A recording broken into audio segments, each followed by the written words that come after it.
Bismillahirrahmanirrahim. Assalamualaikum warahmatullahi wabarakatuh. Sebelum kita mulai perkuliahan kita pada pagi hari ini, seperti biasa kita berdoa terlebih dahulu agar kiranya kita diberikan kekuatan untuk belajar serta kita diberikan ilmu yang bermanfaat. Berdoa dimulai.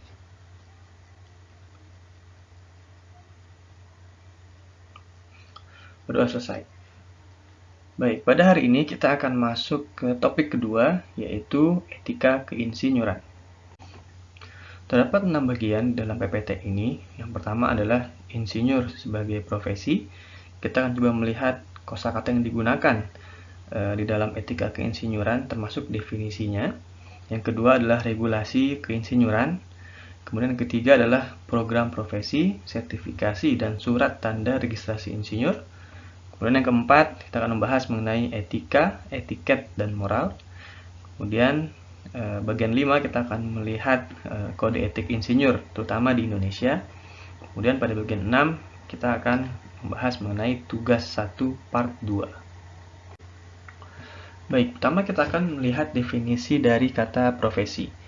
Profesi di dalam KBBI diartikan sebagai bidang pekerjaan yang dilandasi pendidikan keahlian berupa keterampilan, kejuruan, dan sebagainya ya. Jadi dilandasi oleh pendidikan keahlian tertentu.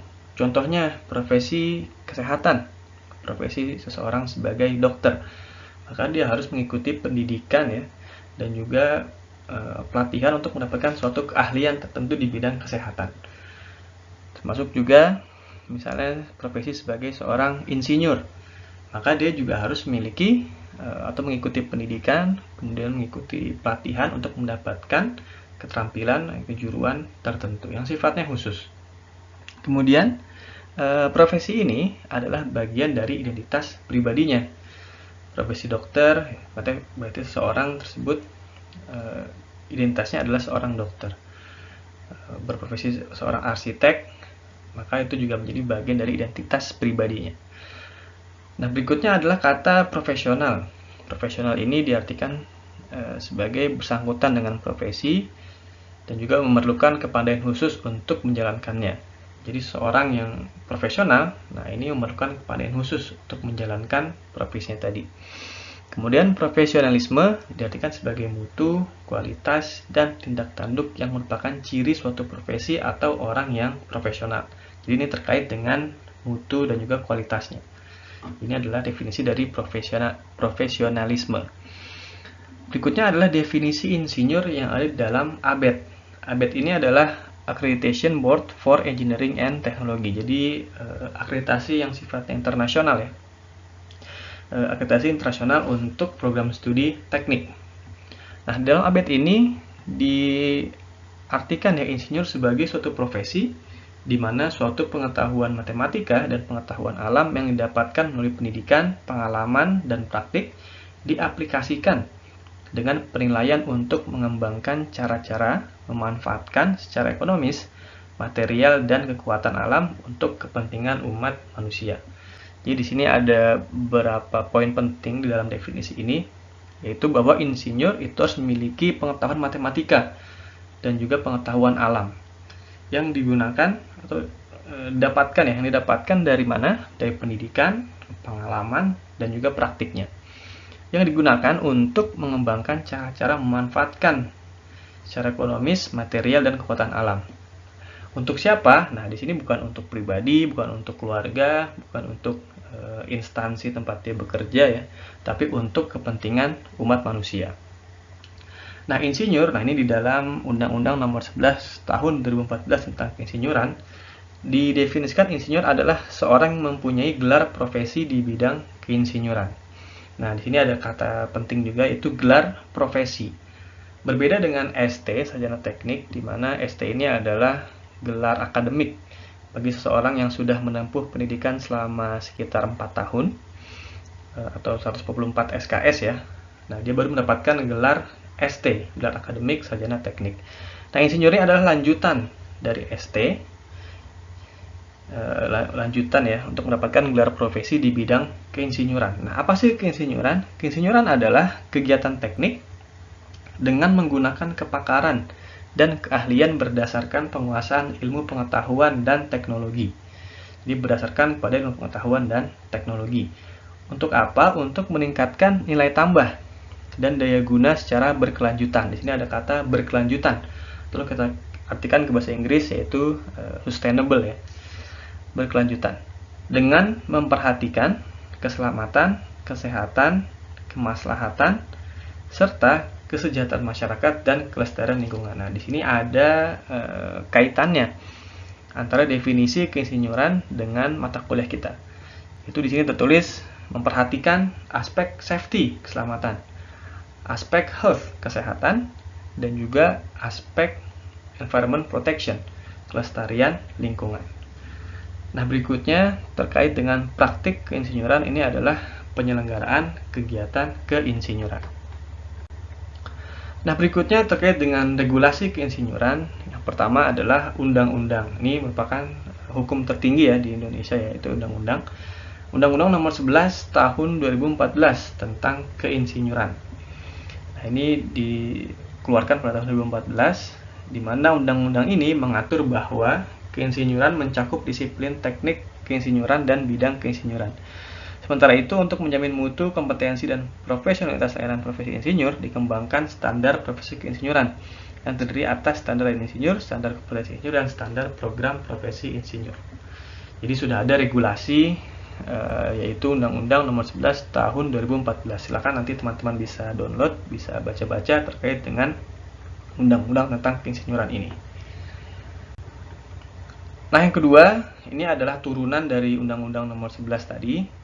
Ini adalah Peraturan Pemerintah Nomor 25 Tahun 2019 tentang Peraturan Pelaksanaan Undang-Undang Nomor 11 Tahun 2014 tentang keinsinyuran. Jadi ini adalah turunannya, dimana tentu saja isinya akan lebih teknis ya, terkait dengan pelaksanaan dari Undang-Undang Nomor 11 yang tadi sudah ada di slide sebelumnya. Ini juga silakan dibaca oleh teman-teman terkait dengan PP Nomor 25 Tahun 2019 ini. Baik, jika teman-teman membaca Undang-Undang Nomor 11 Tahun 2014 dan PP Nomor 25 Tahun 2019, maka di dalamnya juga akan teman-teman temukan kosakata atau kata penting terkait dengan program profesi, sertifikasi, dan surat tanda registrasi insinyur. Yang pertama adalah program profesi insinyur. Ini merupakan program pendidikan tinggi setelah program sarjana untuk membentuk kompetensi keinsinyuran. Jadi bagi lulusan yang telah mendapatkan gelar sarjana, terutama di bidang teknik ya, maka dia boleh, nantinya akan menjadi wajib nih. Maka dia diwajibkan untuk mengikuti program profesi insinyur untuk membentuk kompetensi keinsinyuran. Nah, kemudian setelah mengikuti PPI, setelah mendapatkan gelar akademik insinyur, maka dia akan mengikuti uji kompetensi. Nah, ini adalah proses penilaian kompetensi keinsinyuran yang secara teratur dan objektif menilai capaian kompetensi dalam bidang keinsinyuran dengan mengacu pada standar kompetensi insinyur. Jadi bagi orang-orang yang sudah mengikuti program profesi insinyur, dia akan mengikuti uji kompetensi. Untuk apa? Untuk mendapatkan sertifikat, yaitu bukti tertulis yang diberikan kepada insinyur yang telah lulus uji kompetensi. Nah, setelah itu juga dia akan mendapatkan surat tanda registrasi insinyur atau STRI. Ini juga adalah bukti tertulis yang dikeluarkan oleh PII, Persatuan Insinyur Indonesia, kepada insinyur yang telah memiliki sertifikat kompetensi insinyur dan diakui secara hukum untuk melakukan praktik keinsinyuran. Nah, jadi bagi orang-orang yang ingin melakukan praktik keinsinyuran, maka dia harus mendapatkan STRI. Ini sudah wajib ya, sudah diundang-undangkan, sudah ada di dalam peraturan. Tinggal mungkin monitoringnya saja yang mungkin masih belum efektif ya, atau belum maksimal. Nah, kemudian ada 3 syarat untuk penerbitan STRI, yaitu 1. Penerima STRI harus sudah memiliki sertifikat profesi insinyur yang diterbitkan oleh perguruan tinggi penyelenggara PPI. Jadi dia sudah harus mengikuti PPI tadi itu. Kemudian yang kedua, penerima STRI harus merupakan anggota PII aktif. Jadi setelah mengikuti program PPI atau program profesi insinyur, dia juga harus mendaftar sebagai anggota PII dan sifatnya harus aktif. menjadi anggota aktif. Kemudian penerima SRI harus memiliki sertifikat insinyur profesional atau SIP yang masih berlaku. Jadi nanti setelah dia mengikuti PPI, dia akan mendapatkan SIP. Nah, ini juga ketiga poin inilah nanti akan digunakan untuk mendaftar atau untuk mendapatkan STRI. Nah, PPI sendiri merupakan salah satu dari 7 bidang keprofesian yang ditetapkan. Nah, untuk melengkapi kualifikasi lulusan untuk menyandang sebutan insinyur, perlu dilanjutkan dengan pendidikan profesi selama minimum 1 tahun dengan beban 24 SKS. Jadi pendidikannya selama sekitar 1 tahun ya, dengan bebannya itu adalah 24 SKS. Komposisi dari struktur kurikulum pada program profesi insinyur terdiri dari 84% kegiatan praktek berupa praktek magang di industri, studi kasus dan pemecahan masalah, dan sisanya 16% berupa perkuliahan tatap muka di kelas. Nah, ini FTUI ya. FTUI juga merupakan salah satu penyelenggara program profesi insinyur. Nah, ada beberapa tujuan dari PPI ini. Yang pertama adalah menguasai kode etik dan tata laku insinyur. Yang kedua yaitu menguasai keterampilan teknis keinsinyuran, termasuk layanan konsultasi, pembuatan perancangan, proses perizinan, pengembangan rancangan, serta penyelesaian berbagai dokumen teknis dan tender. Kemudian yang ketiga tujuannya itu adalah menguasai kode kesesuaian, baik itu menyangkut pelayanan terhadap klien, kesesuaian terhadap peraturan, dan masalah keteknikan seperti misalnya yang terkait dengan konstruksi bangunan, mekanikal, dan juga elektrikal. Nah, 3 poin inilah tujuan dari program profesi insinyur. Nah, kenapa sih perlu ikut PPI? PPI ini menjadi penting untuk memperoleh gelar profesi insinyur.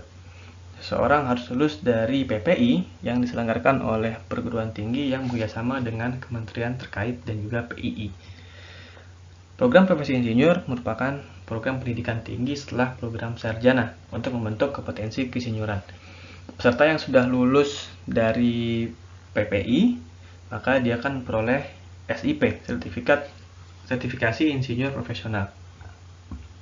Dan dia juga berhak untuk menggunakan gelar profesi keinsinyuran yang disingkat menjadi IR. Jadi di depan namanya akan ada gelar IR atau insinyur. Ini merupakan gelar profesi ya bagi orang-orang yang sudah lulus dari program profesi insinyur.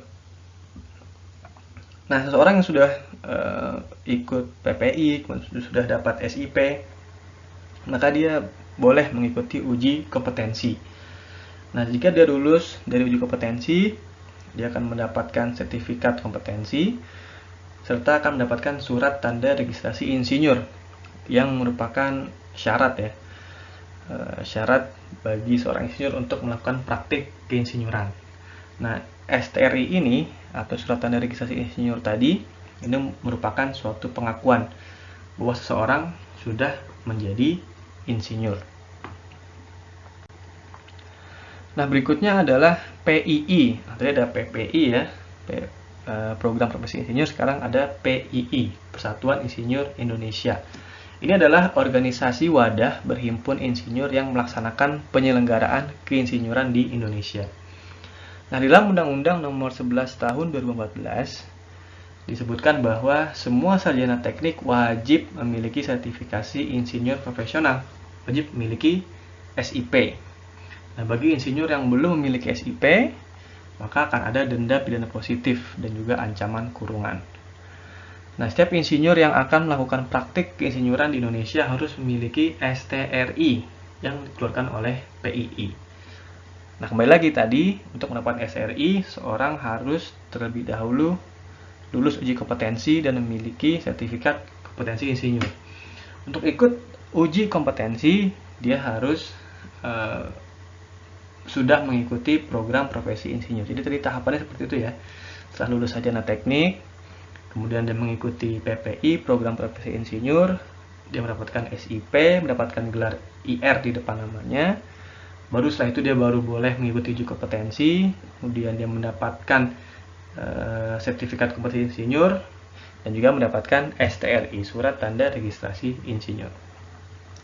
Insinyur yang melakukan kegiatan keinsinyuran tanpa memiliki STRI dikenakan sanksi administratif, mulai dari peringatan tertulis sampai dengan pencabutan STRI. Oke, jadi akan ada sanksi ya administratif bagi insinyur yang melakukan kegiatan keinsinyuran tanpa memiliki STRI. Oke. Nah, di sini ada 3 tingkatan atau 3 level dari insinyur yang ada di PII. Yang pertama adalah insinyur profesional pratama. Ini bagi insinyur yang memiliki pengalaman selama 3-6 tahun. Berikutnya adalah insinyur profesional madya dengan pengalaman 8-12 tahun. Dan juga insinyur profesional utama dengan pengalaman lebih dari 12 tahun. Nah, berikutnya adalah kita akan bicara mengenai etika, etiket, dan moral.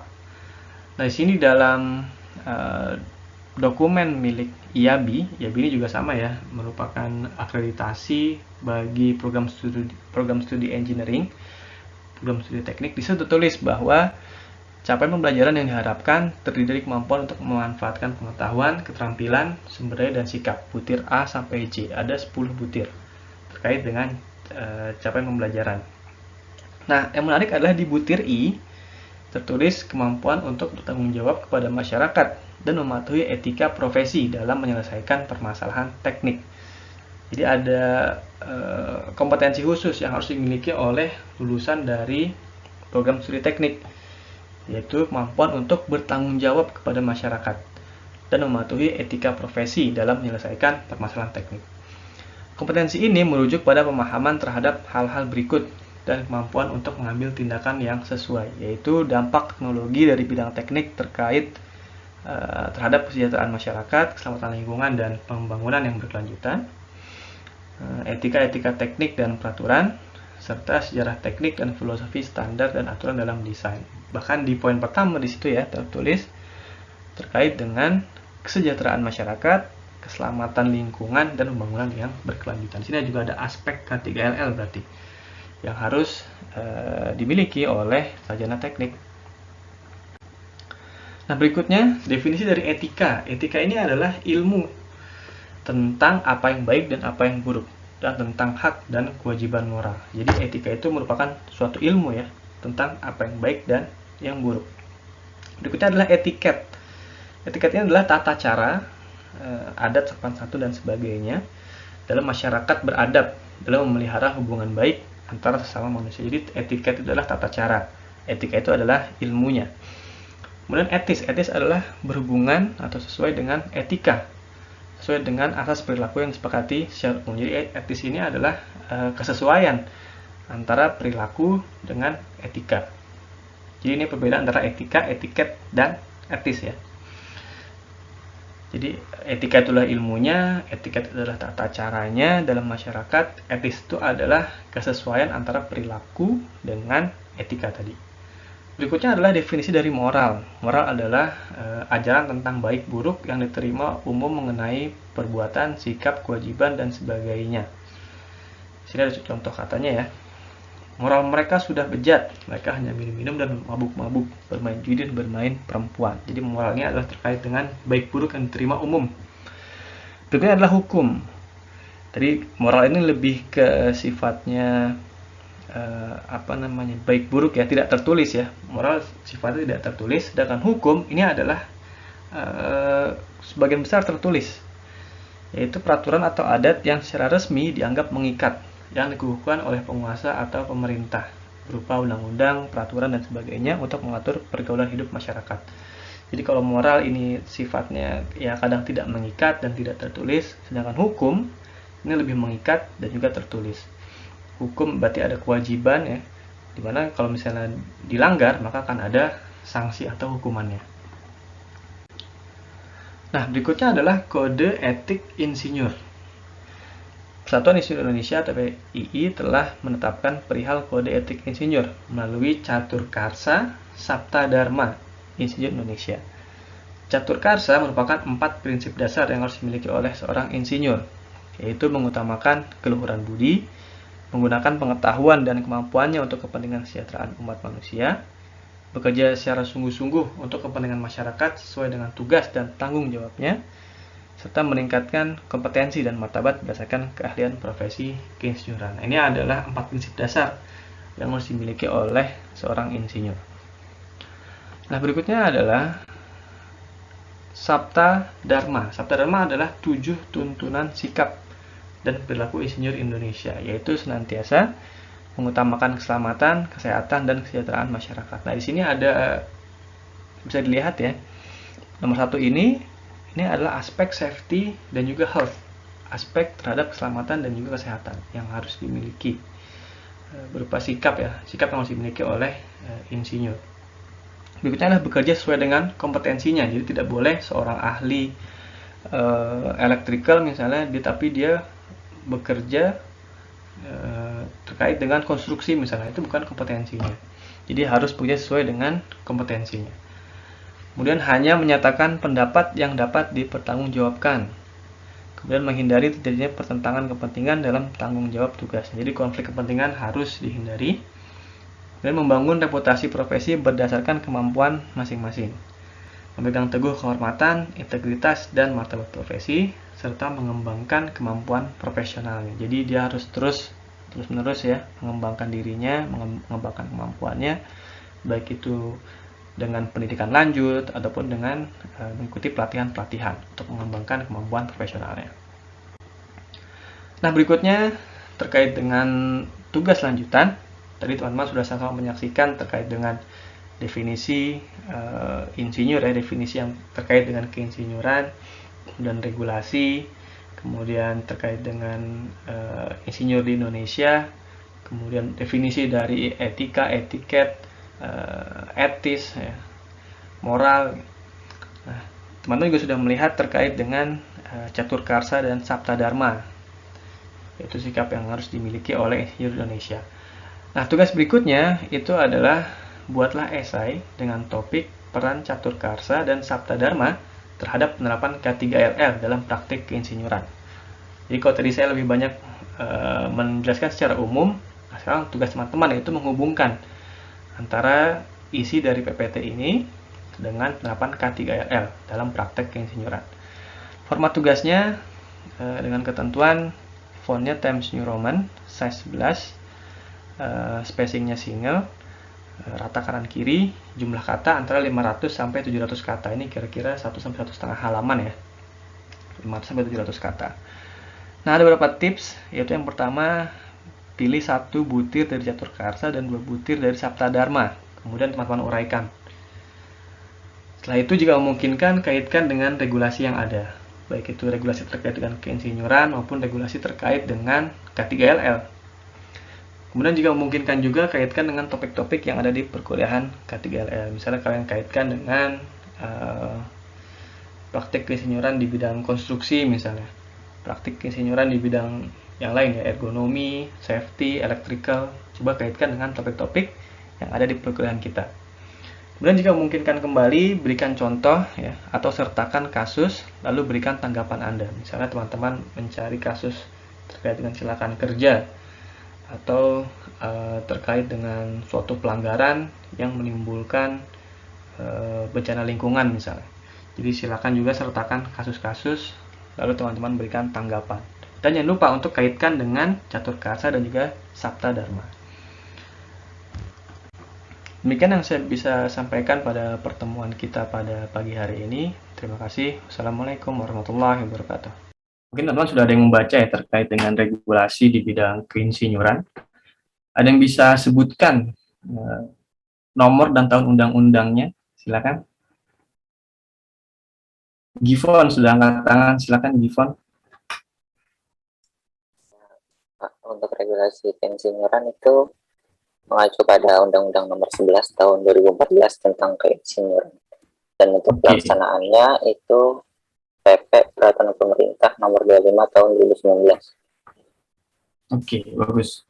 Terima kasih Gifon. Jadi sudah tertuang ya, atau sudah diatur di dalam Undang-Undang Nomor 11 Tahun 2014 dan juga di Peraturan Pemerintah, ini peraturan turunannya ya, terkait dengan aturan pelaksanaannya.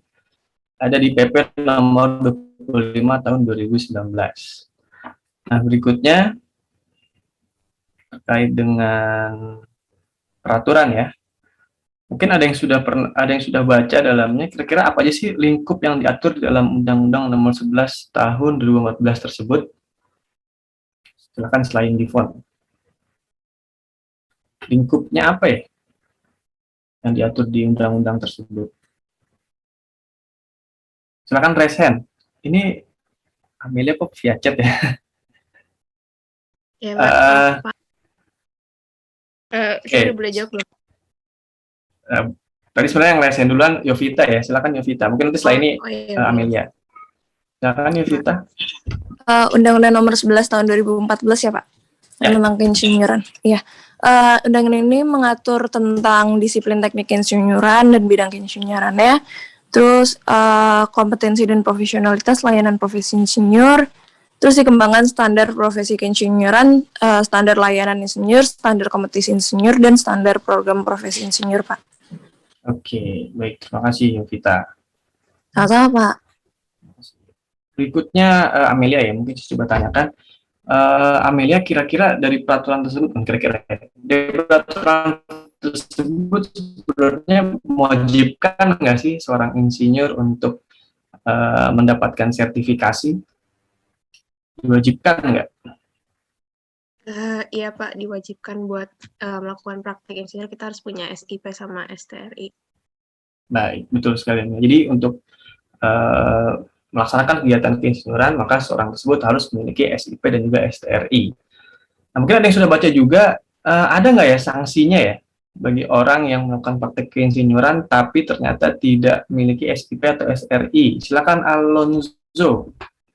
Ada nggak sanksinya? Iya Pak, ada sanksinya Pak. Itu kalau di pasal 15, kalau tidak memiliki STRI itu sanksinya peringatan tertulis atau penghentian sementara kegiatan keinsinyuran. Kemudian kalau yang telah mendapatkan registrasi insinyur, kemudian menimbulkan kerugian material itu sanksi administratifnya peringatan tertulis, denda, penghentian sementara kegiatan keinsinyuran, pembukaan STRI, dan pencabutan STRI Pak. Oke. Oke, terima kasih Alonzo ya, catat dulu ya, Alonzo. Oke, tadi Alonzo sudah menyampaikan bahwa ada sanksi jika melanggar ketentuan tersebut. Ada yang sudah scroll ke bawah lagi mungkin?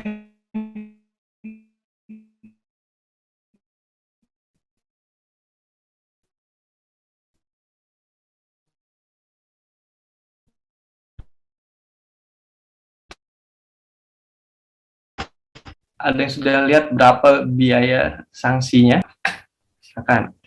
Untuk pelanggaran seperti ini, sanksi sekian untuk pelanggaran seperti ini.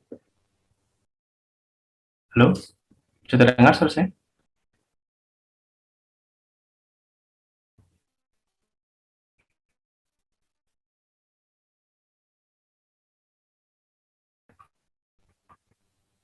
Halo? Helen, silakan Helen. Halo. Halo. Ya, silakan. Iya Pak, buat besaran dendanya ada di pasal 50. Jadi kalau orang yang bukan insinyur tapi dia menjalankan praktek insinyur, dia bakal didenda sebanyak 200 juta rupiah dan penjara paling lama 2 tahun. Kemudian kalau orang yang bukan insinyur tapi dia praktik sebagai insinyur dan dia sampai menyebabkan kecelakaan, cacat atau sebagainya, dia bakal di penjara paling lama 10 tahun Pak, dengan denda 1 miliar rupiah gitu. Kemudian untuk di pasal 51 juga, kalau insinyur asing yang menjalankan tugas profesi tidak memenuhi standar keinsinyuran dan menyebabkan kecelakaan, dia akan didenda 1 miliar rupiah dengan penjara paling lama 5 tahun. Begitu Pak. Oke, terima kasih Helen. Betul ya, ada di pasal 50 dan juga 51 ya. Betul, 52. Oke, berikutnya saya mau tanya terkait dengan cakupan keinsinyuran. Nah, apa sih disiplin teknik yang dicakup ya sebagai suatu keinsinyuran? Ada nih di peraturan. Keinsinyuran mencakup disiplin teknik. Silakan. Tadi Helen sudah ya, mungkin sekarang Juliandri. Silakan Juliandri. Oke, izin menjawab. Kalau sesuai dengan PP nomor 25 tahun 2019 pasal 5 itu ada kecakupan teknik keinsinyuran, kebumian dan energi, rekayasa sipil dan lingkungan terbangun, industri, konservasi dan pengelolaan sumber daya alam, pertanian dan hasil pertanian, teknologi kelautan dan perkapalan, serta aeronautika dan astronautika. Dan untuk detailnya ada di pasal bawah. Bawahnya apa tuh isinya? Di ayat keduanya. Untuk setiap disiplin ya Pak. Tadi kan ayat 1 ya, disiplin tekniknya. Sekarang yang ayat 2 bidangnya. Yang bidangnya. Ya. Bidangnya kalau misalnya untuk teknik kebumian dan energi itu meliputi teknik geofisika, teknik geodesi dan geomatika, teknik geologi dan teknik geokimia. Untuk teknik rekayasa sipil dan lingkungan itu meliputi teknik bangunan, perencanaan, perkotaan dan wilayah serta teknik penyihatan.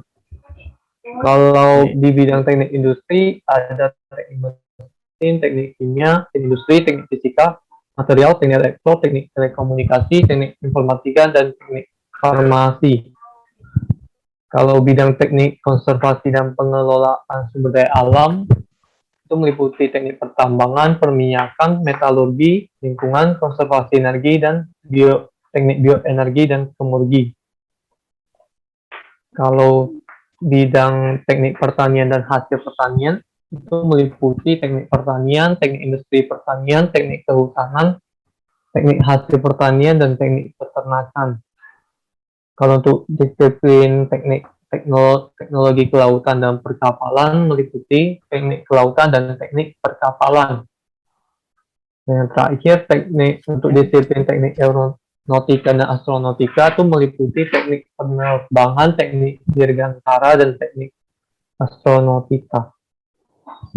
Oke, terima kasih Juliandri ya sudah menjawab pertanyaan tersebut terkait dengan bidangnya ya, bidang keteknikan keinsinyuran.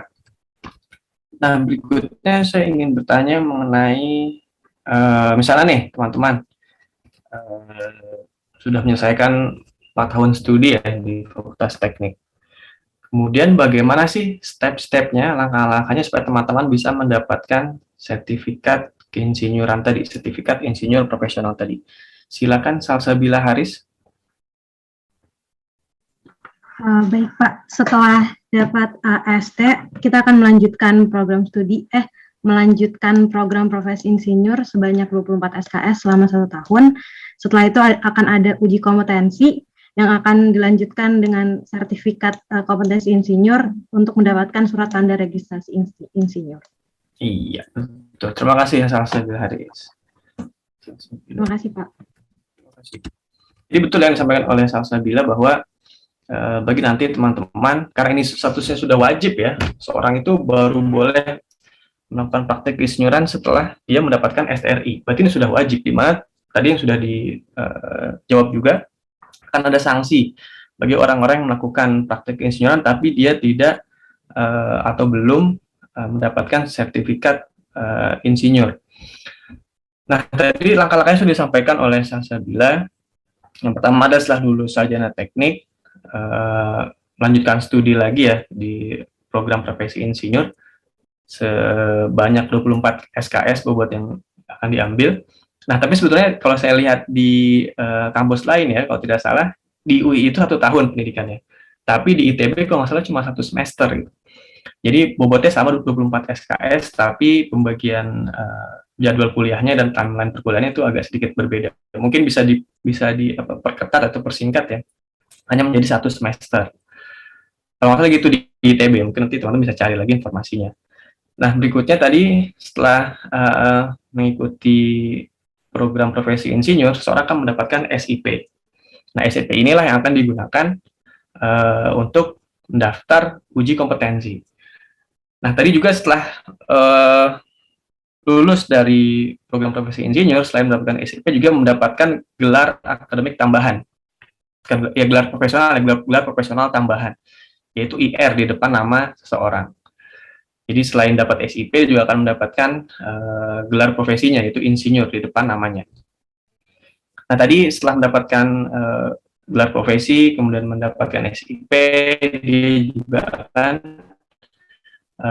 memiliki kesempatan untuk mengikuti uji kompetensi, di mana setelah lulus akan mendapatkan sertifikat dan juga STRI tadi yang akan digunakan untuk memenuhi persyaratan ya. Berikutnya, mungkin saya akan bertanya terkait dengan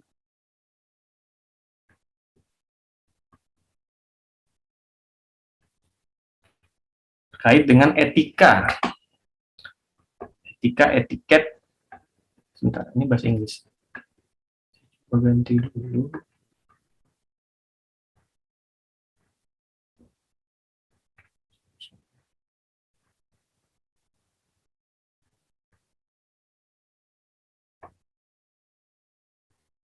Baik etika, etiket, dan juga etis. Mungkin ada yang bisa jelaskan perbedaannya antara etika, etiket, dan juga etis. Ini ada Naila, silakan Naila. Iya Pak, kalau etika itu kita ilmunya itu baik buruknya. Etikat itu adalah social construct-nya, cara kita berperilaku ke orang sesuai dengan tata krama. Sama etis itu kita mengikuti kaidah moral dan etika Pak. Oke, jadi etika itu ilmunya ya. Kalau etika itu lebih ke tata caranya, dan etis itu berhubungan dengan etika ya, sesuai dengan perilaku yang disepakati secara umum. Oke, terima kasih Naila. Nah, berikutnya ada yang bisa beritahukan perbedaan antara moral dan hukum. Apa sih perbedaan moral dan hukum? Silakan Ivoni. Baik Pak, kalau moral itu ajaran tentang baik buruknya yang diterima umum mengenai perbuatan, sikap, kewajiban, dan akhlak juga Pak, seperti budi pekerti dan susila. Kalau hukum itu peraturannya atau adat yang secara resmi dianggap mengikat yang dikukuhkan oleh pemerintah, seperti undang-undang, peraturan, dan sebagainya. Oke, terima kasih Ivoni ya.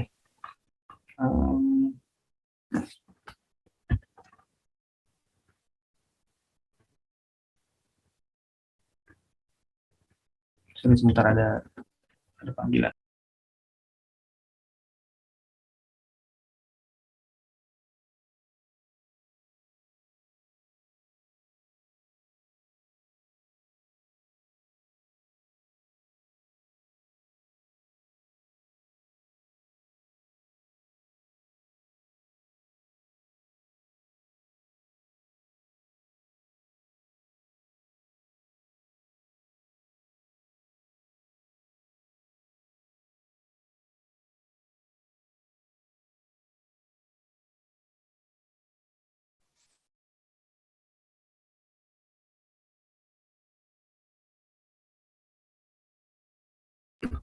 Tadi sampai perbedaan antara moral dan hukum.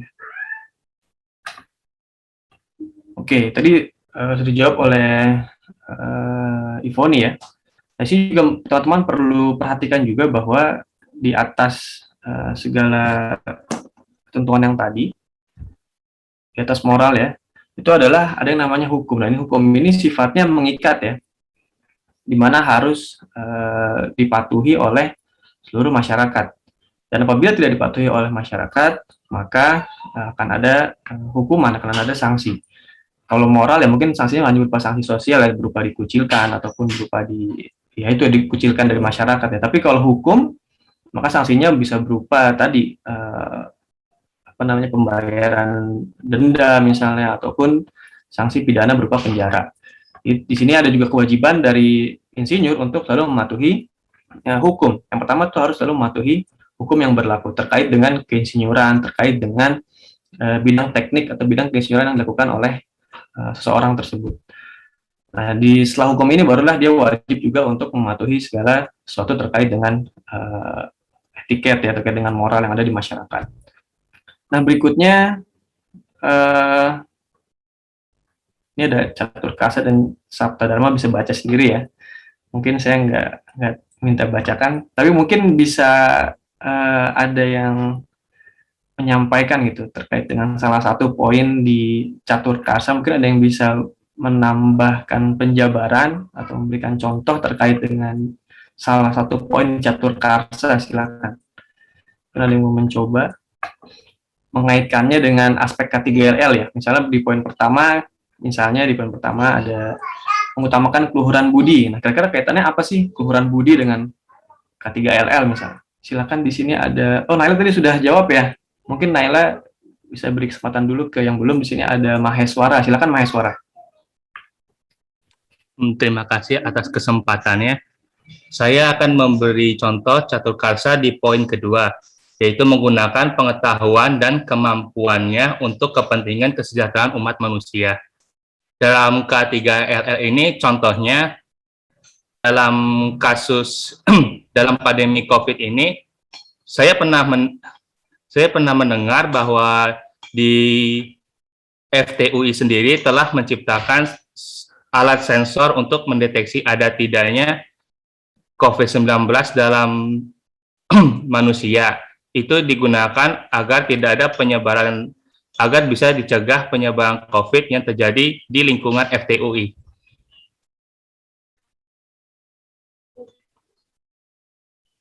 Sekian dari saya. Oke, terima kasih Maheswara. Mungkin ada satu orang lagi yang bisa menambahkan atau memberikan contoh terkait dengan penerapan catur karsa di bidang K3LL. Silakan. Maheswara ya. Rania Devi, silakan Rania Devi. Oke Pak, jadi saya pengen nambahin di prinsip yang keempat, yaitu meningkatkan kompetensi dan martabat berdasarkan keahlian profesi keinsinyuran. Kalau menurut saya, mungkin dalam hal ini kita tuh dengan prinsip ini kita bisa terus meningkatin, berhubungan sama poin 2 tadi, meningkatkan pengetahuan kita, meningkatkan skill kita, terus juga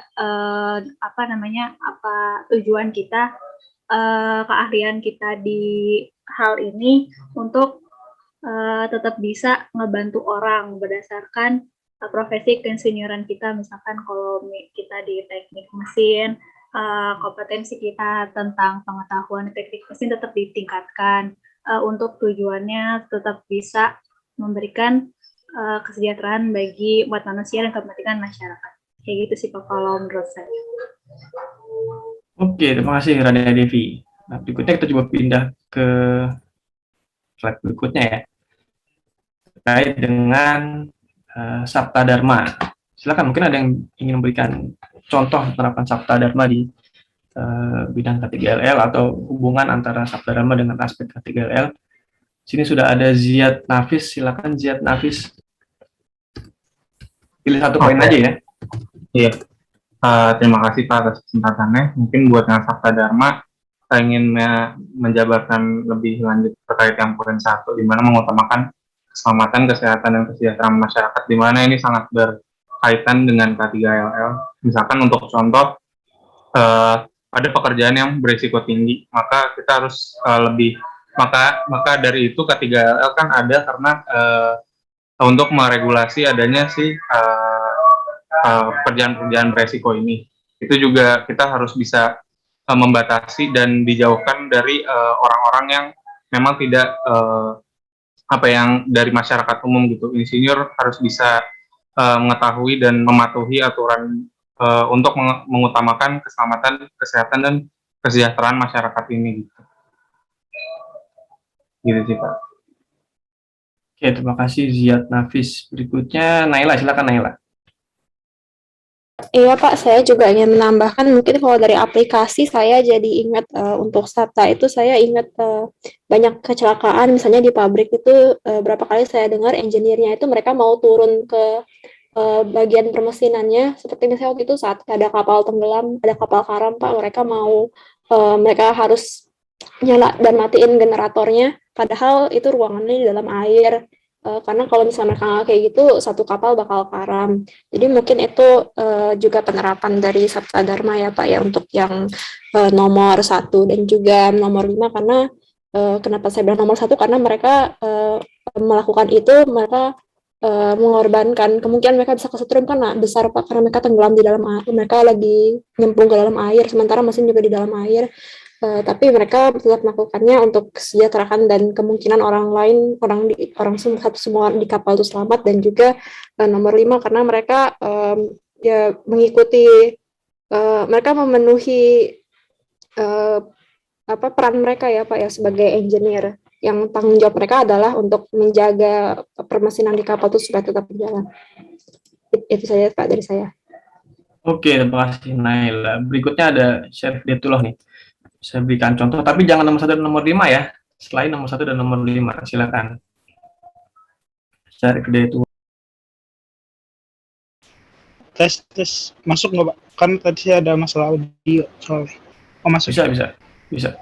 Oke, mungkin saya di sini mau nambahin di nomor 3 Pak. Kaitannya dengan ketiga LL, menyatakan pendapat yang dapat dipertanggungjawabkan, mungkin lebih ke ini ya, kalau misalkan seseorang itu menjadi engineer di bidang K3LL gitu, kan saya juga pernah melihat waktu itu di LinkedIn ada profesi seperti itu yang memegang tanggung jawabnya sebagai pelaksana K3LL di pertambangan gitu Pak. Nah, jadi mungkin dari poin ketiga ini, kalau misalkan si orang ini menyatakan sesuatu pendapat yang benar dan menurut data-data, dia tuh bisa dipegang teguh lah gitu buat untuk keselamatan orang-orang yang ada di pertambangan itu. Mungkin kayak gitu Pak, kalau yang saya dapatin. Oke, baik, terima kasih Syarif Detullah sudah memberikan contoh ya. Berikutnya silakan Syahrul Gun. Baik Pak, terima kasih. Ya, perkenalkan saya Muhammad Syahrul Gunawan ya. Jadi saya akan mengangkat dari poin kedua itu bekerja sesuai dengan kompetensinya. Dimana jika kita bekerja sesuai dengan kompetensinya, kita dapat mengetahui adanya potensi bahaya, resiko, dan mengetahui apa yang akan kira-kira terjadi gitu, bahaya akan dari mana aja. Nah, apabila kita sudah mengetahui resiko, bahaya, dan potensinya, maka dengan itu kita dapat menciptakan suatu lingkungan kerja yang baik begitu Pak, dan tentunya akan menjadi lingkungan yang menerapkan kesehatan gitu, maksudnya ya tidak bahaya gitu, jadi akhirnya K3L-nya terpenuhi. Kira-kira demikian Pak.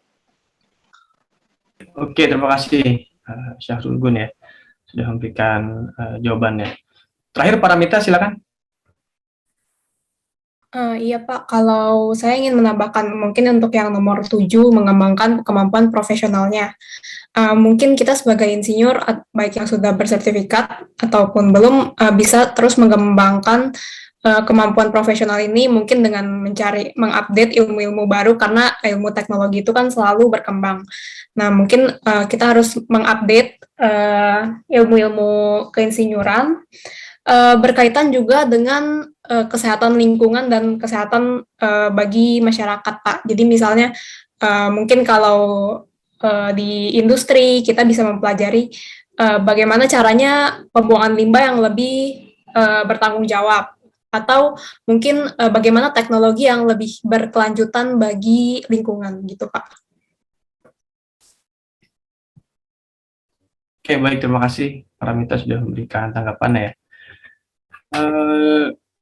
Mungkin demikian pertanyaan yang bisa saya sampaikan kepada teman-teman ya. Silakan, mungkin dari teman-teman ada pertanyaan terkait dengan materi kita di topik 2 ini, yaitu etika insinyur. Silakan, ada Naila di sini. Iya Pak, saya pengen konfirmasi aja Pak. Itu berarti kita program baru ya Pak ya untuk yang SIP dan untuk mendapatkan gelar gitu kita harus tes lagi, karena setahu saya kan kalau zaman dulu, zaman orang tua saya itu sekaligus ya Pak ya, kita lulus dapat gelar IR. Kalau sekarang berarti udah berubah sistemnya ya Pak ya? Betul. Jadi kalau nggak salah terakhir itu di tahun angkatan 87 ya, berarti lulus 1993 ya. 1993 itu sudah ada perubahan, di tahun 80-an awal itu perkuliahan untuk insinyur itu sekitar 160 SKS, kalau nggak salah sekitar 160 SKS. Kemudian karena ada perubahan regulasi, turun jadi 144 SKS, dan gelarnya pun berubah, bukan lagi insinyur tapi sarjana teknik. Jadi awalnya ada penurunan SKS dan juga ada perubahan gelar akademik juga di situ, ada perubahan program lah, program pendidikan. Nah, kemudian terus berjalan sampai di tahun 2014 ada undang-undang terkait dengan keinsinyuran. Nah, di undang-undang inilah diwajibkan kembali bahwa seseorang itu harus menjadi insinyur terlebih dahulu, baru dia boleh melakukan praktek keinsinyuran. Sama lah seperti dokter ya, seperti dokter di mana dia kuliah selama 4 tahun, dapat SKET ya, sarjana SKET ya, sarjana kedokteran ya, sarjana kesehatan ya. Kemudian dia juga harus melakukan pendidikan lagi kan, melakukan koas, nanti melakukan uji kompetensi, baru dia mendapatkan gelar dokter. Nah, kalau misalnya hanya SKET saja kan dia tidak boleh melakukan praktek kedokteran. Nah, sama seperti itu untuk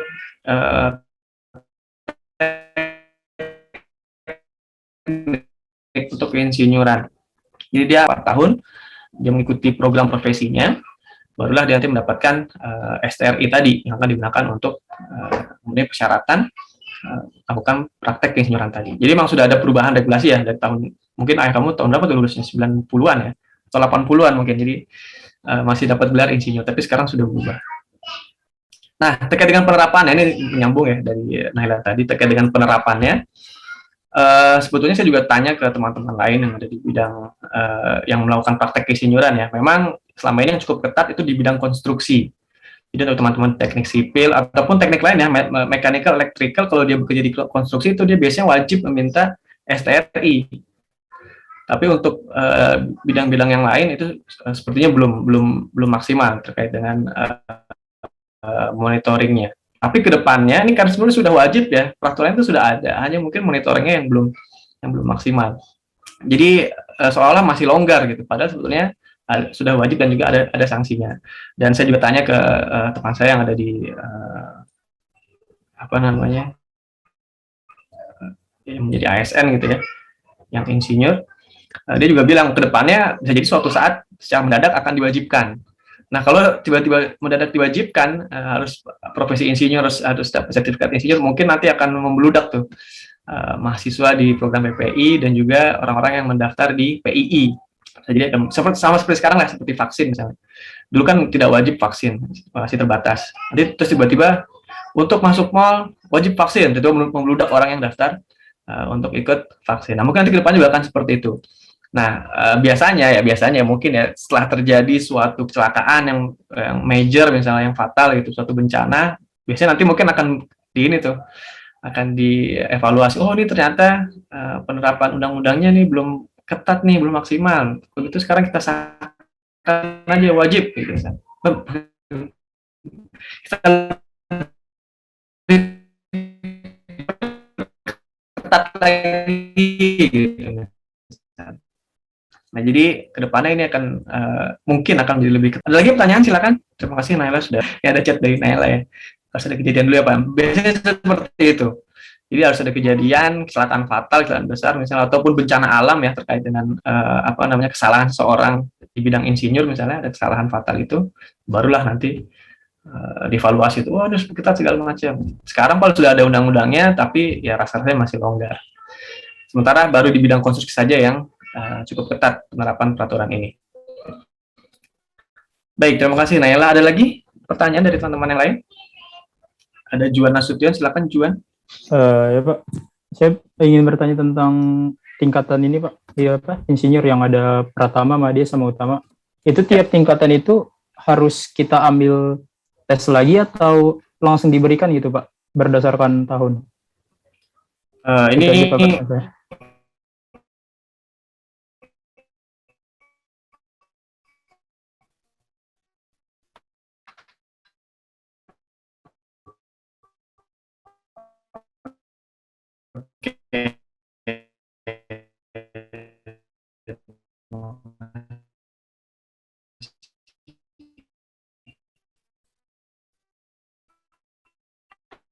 jadi baik, ini juga ada di informasi yang ada di PII, dan tingkatan ini level ini bidang keinsinyuran. Namun itu harus mengisi macam logbooknya dia lah, atau rekor keinsinyuran. Jadi sudah jelas suara saya? Oh, masih putus-putus? Sekarang sudah jelas Pak. Oh, udah jelas ya, oke. Jelas Pak. Oke, baik. Apa namanya?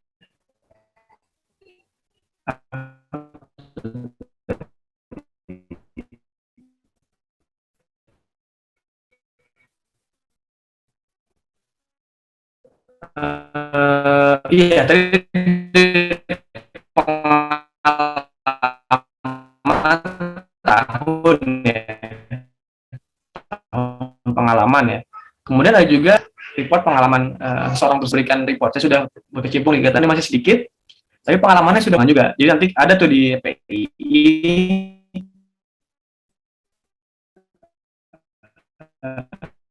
terkait dengan dokumen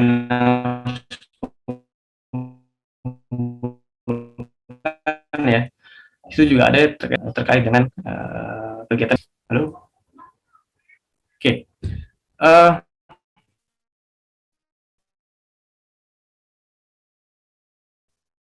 Karena waktunya juga terbatas ya, mungkin saya cukupkan sampai sini teman semua. Jangan lupa mengerjakan tugasnya ya, dikumpulkan melalui emas paling lambat tanggal 18 Maret. Halo?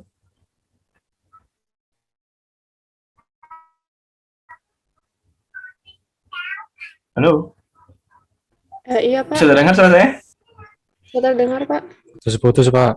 Putus-putus. Sekarang sudah jelas? Sudah, Pak.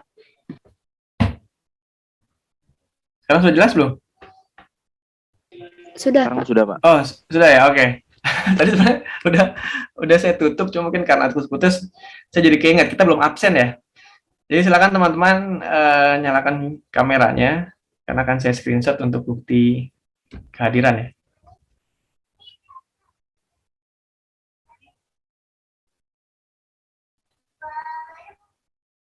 Oke, silakan dinyalakan.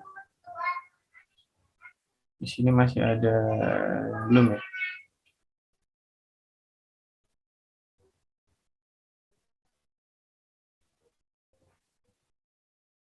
Baik, izin untuk screenshot halaman pertama 1, 2, 3.